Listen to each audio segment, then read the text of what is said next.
Thank you very much. Thank you very much. Yes, thank you very much, Antonio. Thank you for your words. But my dear Keir, this is a historic moment because it is the first ever EU-UK summit and it is a success.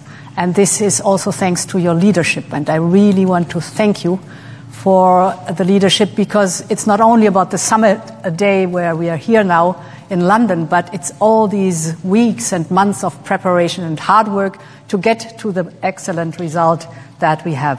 We're turning a page. We're opening a new chapter in our unique relationship. This is the story of historical and natural partners standing side by side on the global stage, facing most of the same challenges, pursuing the same objectives, like-minded, sharing the same values, and thus we are looking for solutions that are beneficial for both our people and standing shoulder by shoulder when it comes to really getting to the solutions. I want to have a look at the common understanding, which is basically the roadmap that we have agreed on to follow now after this summit. First, we have concluded our security and defense partnership. This will boost our cooperation in security and defense initiatives. There are lots of topics covered. For example, on the defense industry, but also military mobility, peace building, crisis management, or the countering of hybrid threats, just to name a few. And this is the first step towards UK participation in Europe's defense investment program. We call it SAFE.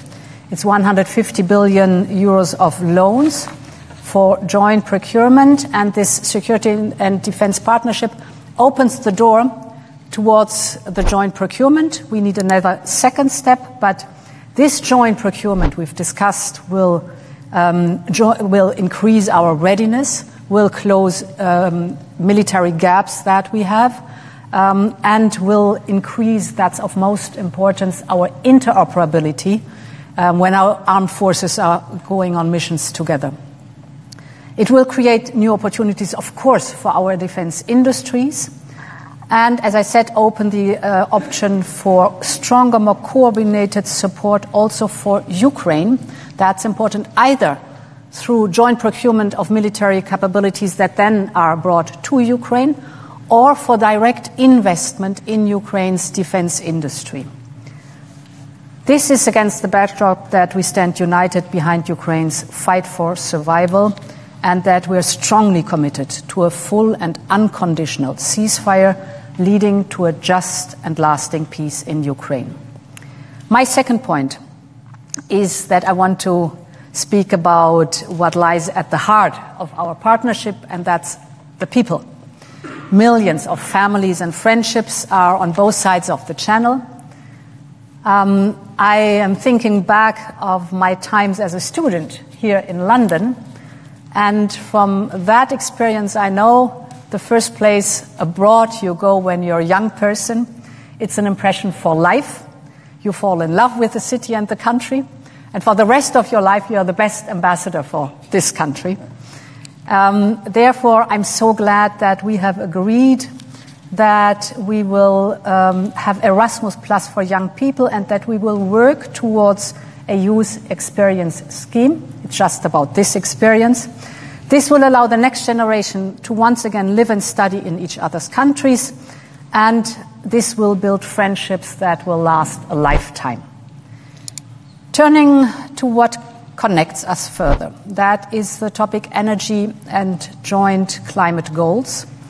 Today, we have decided to explore the UK participation in the EU's electricity market. It's good for the stability of energy flows.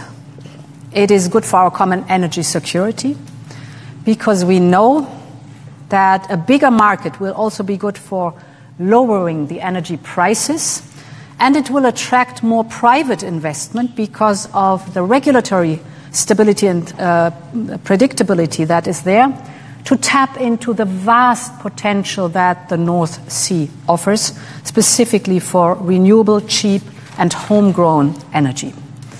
In addition, We're both committed to leading by example on the path to net zero. And that's why we've also agreed to work towards linking our emission trading system. A larger integrated system is a big step forward in decarbonization and creates a level playing field.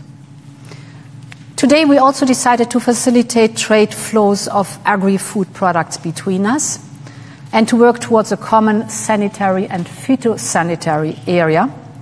That means more certainty, more stability for farmers and food producers and fishermen and fisherwomen on both sides of the channel, safer food with greater trust from the consumers, and together with the Windsor framework, this will also bring additional benefits for Northern Ireland.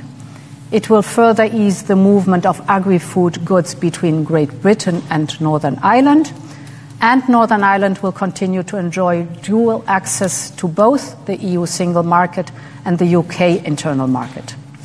And in addition, it's a lot, but we have agreed on. In addition, we have reached an agreement on fisheries, ensuring reciprocal access to waters until 2038. This is so important for long-term stability and predictability.